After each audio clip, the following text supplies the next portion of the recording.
Hi friends, நான் உங்கள் அஞ்சலி. இன்னையோட நம்மளோட வீடியோவில் என்ன பார்க்க போகிறோன்னா, ஒரு சின்ன விலாக் தான் பார்க்க போகிறோம். ஹவுஸ் ஒய்ஃபாக ஒரு ஹோம் மேக்கராக நம்மளோட மார்னிங்கில் நம்மளோட என்னென்ன ரொட்டீன்ஸ் இருக்குது அப்படின்னு தான் பார்க்க போகிறோம். ஸோ என்னோடய லைஃப்பில் என்ன இருக்குது அப்படின்றத பார்க்கலாம். காலையில் ஒர்க்கில் காலைல எழுந்தோன்னா நம்மளுக்கு எல்லாருக்குமே ஒரு ஹேபிட் இருக்கும். எனக்கு காலையில் காஃபி குடித்தா தான் அன்னையோட டேவே ஒரு ஃபுல்ஃபில் ஆகும். வீக் டேஸில் மோஸ்ட்லி சமைக்கிற வேலை இருக்கும். ஹஸ்பண்ட் வேலைக்கு எடுத்துகிட்டு போக லன்ச்சு பேக் பண்ணுறதுனால அதுக்கப்புறமா காஃபி குடிப்பேன். வீக் எண்டில் பார்த்திங்கன்னா சாட்டர்டே சண்டேஸில் மார்னிங் எழுந்தோன்னே ஒரு காஃபி குடித்ததுக்கப்புறமா தான் நெக்ஸ்ட்டு நம்ம யோசிக்கவே ஆரம்பிப்போம். என்ன பிரேக்ஃபாஸ்ட் வேணும், என்ன டிஃபன் வேணும், அந்த மாதிரி. அந்த காஃபி குடிக்கிற டைமை நான் எனக்குன்னு ஒதுக்கிடுவேன். ஒரு 10 to 15 மினிட்ஸ் நல்லா ரிலாக்ஸ்டாக அந்த காஃபி ரெடி பண்ணிவிட்டு நம்ம போய் குடித்தோன்னா தான் எனக்கு கொஞ்சம் ரிலாக்ஸ்டாக இருக்கும். இந்த மாதிரி காலையில் எழுந்தோன்னே உங்களோட ரொட்டீனில் என்ன இருக்குன்றதை எனக்கு கமெண்ட் பண்ணுங்கள். நெக்ஸ்ட்டு அதுக்கப்புறமா ஒவ்வொன்றா ஸ்டார்ட் பண்ணுவேன். வீக்கெண்டாக இருந்ததுன்னா வீக் டேஸாக இருந்ததுன்னா ஃபஸ்ட்டு குக்கிங் தான் ஸ்டார்ட் பண்ணுவேன். இன்றைக்கி கூட நம்ம லன்ச் ப்ரிப்பேர் பண்ணியிருக்கோம். என்ன லன்ச் ப்ரிப்பேர் பண்ணியிருக்கேன் அப்படின்ட்டு நம்மளோட வீடியோலையும் பார்ப்போம். கஞ்சி செஞ்சுட்டு இருக்கேன். சைட் பை சைட் பாப்பாவுக்காக கஞ்சி மாவு வீடியோவும் நான் ஆல்ரெடி போட்டிருப்பேன். இன்றைக்கி கூட நம்ம கஞ்சி மாவு காலி ஆகிட்டேன்றதுனால புதுசாக ஊற வைக்க ஒரு பேட்ச் ரெடி பண்ணியிருக்கேன். இந்த மாதிரி தான் கஞ்சி ரெடி பண்ணி பாப்பாவுக்கு காலையில் கொடுப்பேன். டீ, காஃபி, பாலோ எதுவுமே கொடுக்க மாட்டேன். கஞ்சியில் வேணால் பால் ஆட் பண்ணிப்பேன். அதுக்கப்புறமா உங்களுக்கு இந்த கஞ்சியோட ரெசிபி வேணும், என்ன மாதிரி எப்படி ப்ரிப்பேர் பண்ணணும், என்ன இது பண்ணணும் அப்படின்றது நான் உங்களுக்கு டிஸ்கிரிப்ஷனில் கொடுக்குறேன் அந்த லிங்க்கை. ஆல்ரெடி நம்ம இது ஒரு லாங் வீடியோவாகவே போட்டிருக்கோம். உங்களுக்கு அது யூஸ்ஃபுல்லாக இருக்கும்னு நினைக்கிறேன்.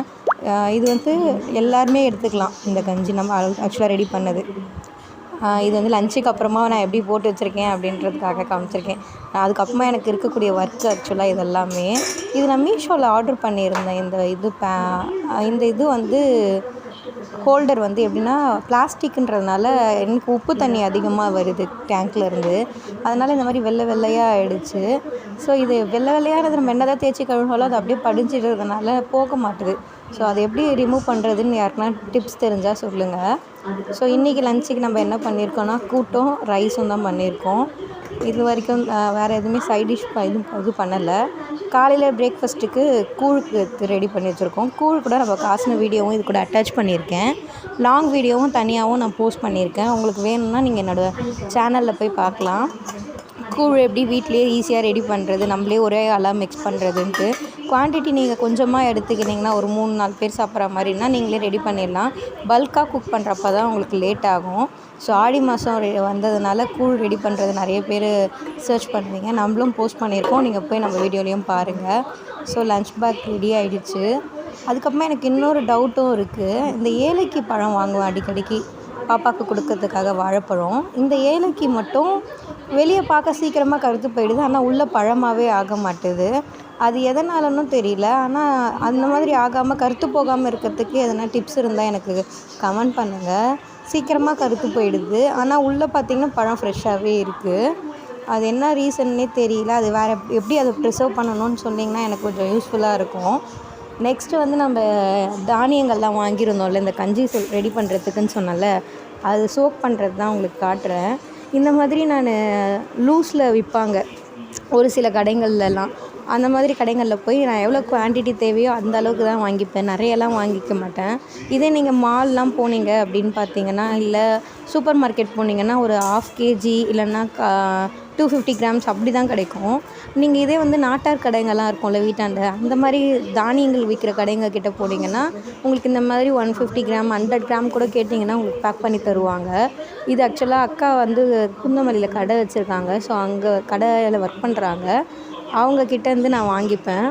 அது ஒரிஜினலாக வரும். அக்காவுக்கு தெரியும் எந்த ரகம் நல்லாயிருக்கும், என்ன டைப் நல்லாயிருக்கும், என்ன தானிய வகைகள் நல்லாயிருக்கும்ட்டு. எல்லாமே வாங்கிப்பேன். வரகு, சாமை, குதிரைவாலி எல்லாமே பார்த்திங்கன்னா உங்களுக்கு high fibre and protein rich தான். குழந்தைங்களுக்கு ரொம்பவே நல்லது. மார்னிங்கில் நம்ம டீ காஃபி பதில் தவிர்த்துட்டு இதை குடிக்கலாம். என்னால் அந்த மாதிரி இருக்க முடியாது. இப்போ நிறைய ஹோம் மேக்கர்ஸ் அந்த மாதிரி இருக்காங்க. ஹெல்த் இஷ்யூஸில் கான்ஷியஸாக இருக்கவங்க எடுத்துக்கலாம். இல்லை வெயிட் ரெடியூஸ் பண்ணணுன்றவங்க எடுத்துக்கலாம். குழந்தைங்களுக்கு கொடுக்கலாம். இதில் நான் எல்லா தானியங்களும் சேர்ப்பேன். அது கூட கடலை பருப்புன்னு சொல்லுவோம்ல, கடலைகள், அதாவது மூக்கடலை, கருப்பு கடலை, உளுந்து அந்த மாதிரி இருக்கிறதையும் நான் சேர்த்துப்பேன். நிறைய சிகப்பரிசி அந்த மாதிரி சேர்ப்பேன்.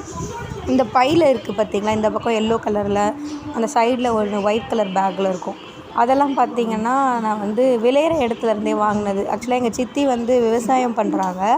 அவங்க விளைஞ்சதுலேருந்து கொஞ்சம் கொடுத்துடுவாங்க. கருப்புளுந்து, சிகப்பரிசி, அதுக்கப்புறமா வந்து வரகு, அதெல்லாம் வந்து அங்கே அவங்களே விளைவிக்கிறதுனால ஒரு சில பொருள் எனக்கு அங்கேருந்து கிடச்சிடும். நான் கொஞ்சம் ஹெல்த்தியாக கொடுக்கணும், நல்ல ஒரு ரியலாக அங்கேருந்து கிடைக்கிற விவசாயம் பண்ணி வரதுலேருந்து கிடைக்கணுன்றதுக்காக அந்த மாதிரி தேடி தேடி அங்கங்கே கிடைக்கிறதெல்லாம் வாங்கி 2 months ஒன்ஸ் இந்த மாதிரி ரெடி பண்ணி வச்சுப்பேன். நம்ம கொஞ்சம் கொஞ்சம் போட்டாலே அது குவான்டிட்டி அதிகமாகவே வரும் உங்களுக்கு. பாப்பாவுக்கு மட்டும் கொடுக்கறதுனால அது 2 months கிட்ட மேலேயும் கூட வரும். எப்படி ஸ்டோர் பண்ணணுன்றது கூட நான் அந்த வீடியோவில் சொல்லியிருப்பேன். நீங்கள் அந்த வீடியோவில் போய் பாருங்கள்.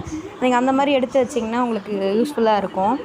ஃபைனலாக நம்மளோட ஷிங்க்கு ஃபுல்லாக இருந்த எல்லாத்தையுமே க்ளீன் பண்ணி ரெடி பண்ணியாச்சு. இப்படி தான் இருக்கும் என்னோடய லைஃப்பில். மார்னிங்கில் இது ஃபுல்லாகவே ஒர்க்கெல்லாம் முடிச்சிட்டோன்னா அதுக்கப்புறமா ஃப்ரீயாக தான் இருப்போம். அதுக்கப்புறமா நம்மளோட விருப்பம் போல் நம்மளுக்கு என்ன தோணுதோ எதனாவது ஒர்க் பண்ணலாம். இல்லைன்னா இந்த மாதிரி யூடியூப் வீடியோஸ் ரெடி பண்ணுவேன். இல்லை பாப்பா இருக்கிறதுனால பாப்பாவுக்கு வந்து எதனா சொல்லி கொடுக்குறது, பாப்பா கூட விளையாடுறது, இல்லை எங்கே வெளியே போகிறது, அந்த மாதிரி இருக்கும். ஆஃப்டர்நூனுக்கு அப்புறமா பார்க்குற இது எல்லாமே. ஸோ இது வந்து நான் நல்லா ஃப்ரை பண்ணிவிட்டு அதுக்கப்புறமா தான் அரைச்சி எடுத்துப்பேன். ஏன்னா ஒரு ஆஃப் குக்காச்சு அது குக் ஆகிடும் இந்த மாதிரி நம்ம வறுத்து செய்கிறப்ப. ஸோ நம்ம கஞ்சி காசுறப்ப கொஞ்சம் சீக்கிரமாகவே குக் ஆகிடும். ரொம்ப வறுக்கணும்னு இல்லை, மீடியமாக வறுத்தா போதும். சைட் பை சைடு இந்த மாதிரி கூழ் ரெடி பண்ணியிருந்தேன். உங்களுக்கு இந்த கூழ் வந்து ரெசிபி வந்து ஆல்ரெடி வீடியோ போட்டிருக்கேன், நீங்கள் அதில் போய் பாருங்கள். இது நம்ம ஸ்டோர் பண்ணி எடுத்து வச்சுக்கலாம், இல்லை சூடாக சாப்பிட்றப்ப சூடாகவும் சாப்பிட்டுக்கலாம். ஃப்ரிட்ஜில் அன்றைக்கே நீங்கள் பண்ணி நல்லா கூலானதுக்கப்புறமா எடுத்து வச்சிங்கன்னா யூஸ்ஃபுல்லாக இருக்கும். இப்படி தான் என்னோடய லைஃப் ரொட்டீன் இப்படி தான் இருக்கும் மார்னிங் ரொட்டீனில். ஸோ ஒரு ஆஃப்டர்நூனுக்கு மேலே ஈவினிங் டைமில் ரொம்ப மழையாக இருந்தது. தேர்ஸ்டே காஞ்சிபுரம் சைடில் இருக்கவங்களுக்கு நல்லாவே தெரிஞ்சிருக்கும். ரொம்ப மழையால் எங்கள் வீட்டுக்கு வெளியே வச்சுருந்த வேப்ப மரம் கூட முறிஞ்சிருச்சு. ரொம்ப கஷ்டமாகவே இருந்தது. நல்ல காற்று, நல்ல மழை. ஒரு டே டு டே லைஃப்பில் ஒரு ஹோம் மேக்கராக இந்த மாதிரி தான் இருக்கும். மோஸ்ட்லி காலையிலே எல்லா ஒர்க்கும் முடிஞ்சிருச்சுன்னா ஆஃப்டர்நூன்லேருந்து ஃப்ரீயாக இருப்பாங்க. ஒரு சில பேர் ஒரு பிஸ்னஸ் ஸ்டார்ட் பண்ணுவாங்க, எதனா பண்ணுவாங்க. நான் கூட எதனா பண்ணலான்னு ஒரு ஐடியாவில் இருக்கேன். சப்போஸ் யாருனா பண்ணுறீங்க, எதனா ஐடியாஸ் இருந்தால் எனக்கு கூட சொல்லுங்கள், கமெண்ட் பண்ணுங்கள். வீடியோ பிடிச்சிருங்க, லைக் பண்ணுங்கள், ஷேர் பண்ணுங்கள். இந்த மாதிரி விலாக் பண்ணால் நல்லாயிருக்கும் அப்படின்னாலும் எனக்கு கமெண்ட் பண்ணுங்கள். விலாக்லாம் பண்ணுறேன். இப்படி தான் என்னோடய லைஃப் ரொட்டீனில் இருக்குது. பாப்பா ரொம்ப சின்ன பாப்பான்றதுனால அவ்வளோ சீக்கிரம் எந்த ஒர்க்லேயும் இன்வால்வ் ஆக முடியல. எதுவும் பிஸ்னஸ் பண்ணலாம், எதனா பண்ணலனாலும் இதுதான் யோசனையாகவே இருக்குது. இருந்தாலும் இந்த மாதிரி பாப்பா வச்சுட்டு நிறைய பேர் சாதிக்கிறாங்க, நிறைய பெண்கள் இருக்காங்க. அந்த மாதிரி இருந்து எனக்கு கொஞ்சம் அட்வைஸ் பண்ணி ஐடியாஸ் கொடுக்குறது இருந்தாலும் எனக்கு கமெண்ட் பண்ணுங்கள். ஸோ லைஃப் இப்படி தான் போயிட்டு இருக்குது.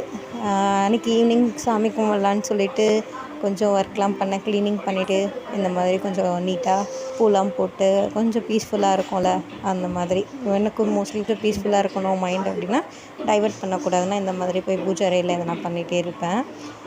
உங்களுக்கு உங்கள் பூஜை அறையில் இந்த மாதிரிலாம் நீங்கள் எதனா வச்சுருக்கீங்களா? இல்லை நிறைய கலெக்ஷன்ஸ் வந்து நிறைய டிஃப்ரெண்ட் கலெக்ஷன்ஸ் இருக்குது என்கிட்ட. இந்த பூஜை அறையில் இருக்க ஒரு சில விக்கிரகங்கள்லாம், அதுக்கப்புறமா ஒரு சில ஃபோட்டோஸ்லாம் ரொம்ப பழமையானது. எங்கள் மாமியார் வந்து வச்சு படித்து கும்பிட்ற அந்த மாதிரி, எங்கள் மாமியாரோட பாட்டி கொடுத்தது, அந்த மாதிரிலாம் ஒரு சிலது இருக்குது. ஒரு ஷார்ட் வீடியோவாக அது ஒரு நாள் நான் உங்களுக்கு போஸ்ட் பண்ணுறேன். சின்ன சின்ன விநாயகர்ஸ்லாம் இருக்கும், அதெல்லாம் வந்து ரொம்ப பழமையானது. ஒவ்வொன்றும் ஒவ்வொரு ரீசன் இருக்கும். ஸோ வீடியோ பிடிச்சிருந்தால் லைக் பண்ணுங்கள், ஷேர் பண்ணுங்கள். தேங்க்யூ.